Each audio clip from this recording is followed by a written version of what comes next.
by the Guinness Book of World Records, and you'll also see that circling the way back out to the left, with an official dating back to 900 AD.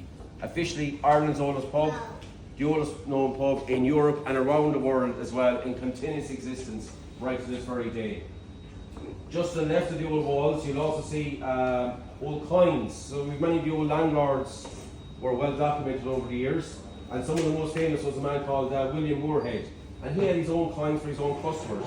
They're also in the National Museum, and a copy of which are in the cabinets. In effect, they were like beer tokens for his own customers.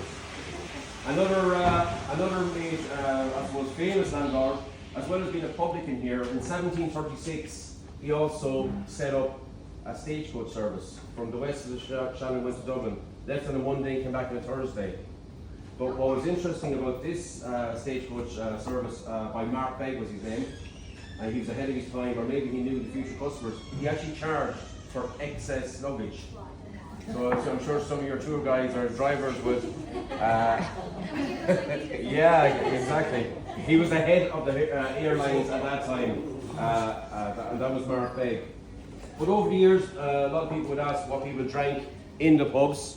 Ales would have been most popular many years ago. We know that from the records from the army barracks here, and they kept records.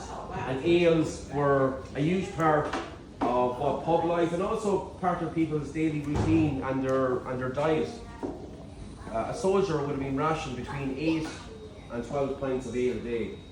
Now, not as strong as that. So to put it into context, your like the beer that you're drinking or would be around 4.3%. The ales back in them days were around 1.5%, maybe less than 2, but certainly weren't over that. So they weren't totally falling around, if you like, but they were certainly American as well. But a hard-working stonemason man would have been rationed up to 14 pints a day.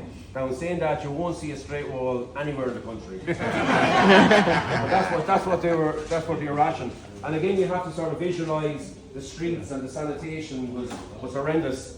The running water, drinking water would have killed you. It was the beer that was seen as a source of protein and calories and all things that I suppose a working person would have needed to keep going to this very day.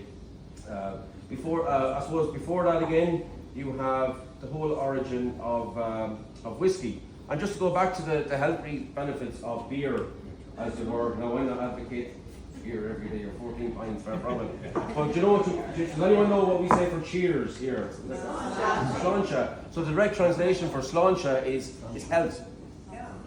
So people drank to good health. So if you go back to the very origin of whiskey, does anyone know who invented whiskey?